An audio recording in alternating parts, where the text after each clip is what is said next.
little something different here. The kalimba, which is an African thumb piano that was made popular by Earth, Wind, and Fire, in America at least, back in the 1970s.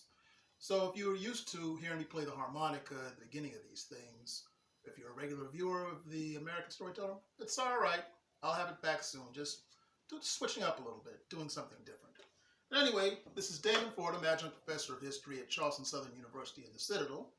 And today I'm going to talk to you about some wisdom from one of the great teachers and philosophers, Marcus Mosiah Garvey. Born in St. Anne, Jamaica in 1887, he went on to be inspired by the great educator Booker T. Washington to find the Universal Negro Improvement Association in 1914. And his goal was to build a power base for black people in Africa. And unfortunately, he died in 1940 without reaching that goal. But he inspired Kwame Nkrumah to lead his nation of Ghana into independence from Britain in 1957, which in turn led to the independence of many other African nations. So in the 1930s, he took many of his teachings and had a correspondence course for his Universal Negro Improvement Association to educate people to his philosophy, and they were collected into this book called Marcus Garvey, Life and Lessons, and it's edited by Robert Hill and Barbara Baer. So anyway, one of the teachings that he has in there, that's on page 388 of this book, goes as follows. Anytime fake princes or chiefs come among you, expose them and drive them out. Never entertain anyone who claims to be Christ, God, John the Baptist, or any such presumptive titles. And that's very important right now. See, in Garvey's day, you didn't have the internet, and people could come to America and pretend to be whatever they wanted to exploit the masses of people. Today, the situation exists in a somewhat different form. Many of us who grew up in a certain time in American history on backward grew up in relatively stable communities with stable homes and wise parents. And even without the home, you had young people involved with such things as the Boys and Girls Club, Boy Scouts, and Girl Scouts, and Sunday schools and such, to give us all a sense of stability and order and understanding what was proper and what was not to be successful in society. Additionally, there were always these old ladies or older men in the community who, if they saw you acting up, they could properly correct you and chastise you and show you the right way to do things. In other words, we were children of the community. But unfortunately, in the last couple of decades of the 20th century, a lot of that began to unravel due to a lot of shifts in morals within society, as well as an increase of drug abuse, and a wide variety of factors eventually caused a downfall in such things. So that led a lot of young people who had no wise teaching in the home or no community guidance and all that.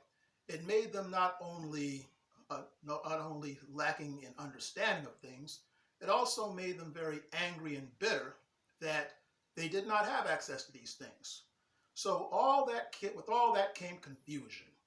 And with the rise of the internet, you had this new breed of false prophets who came in and spun a whole lot of bitter conspiracy theories and all that basically exploited the anger of these young people so that these individuals could gain a following off of this anger and bitterness, but yet they enriched themselves off the benefit of the people as a result of that. And that's a really dangerous situation because a lot of young people are simply, and some older too, who are just simply not equipped to separate the truth from the trash in dealing with these individuals.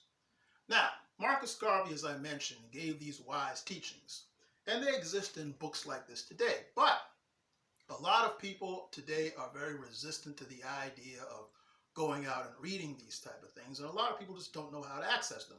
So they mistakenly believe that Googling something is research. It's not. Because when you Google something, you can find a whole lot of information, but you have to know how to sift through the truth from the trash.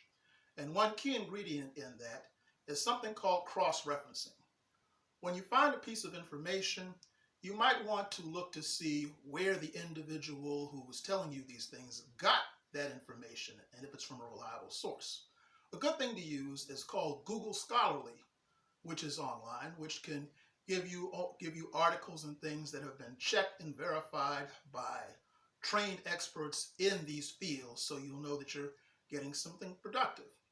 Mr. James Campbell, who was one of my mentors, was also part of Malcolm X's Organization of African American Unity back in the 60s. He was also over the Liberation School and did lesson plans for them. And he told me once about how he learned as a young man in school, as well as going through the library, how to sift to know whether they are getting gems or whether they are getting garbage. It's important that you check behind whenever you hear a person give a fact or something like that. If they can't tell you the source of their information, chances are they're pulling it out of thin air in order to appeal to your emotions and wind up using you so that they can enrich themselves. And that, ladies and gentlemen, is something that we don't need.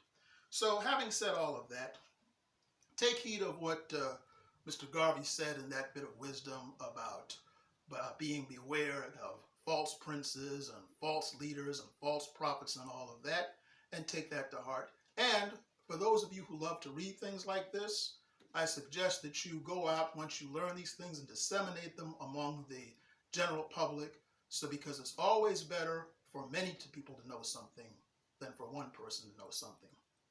This is Damon Fordham.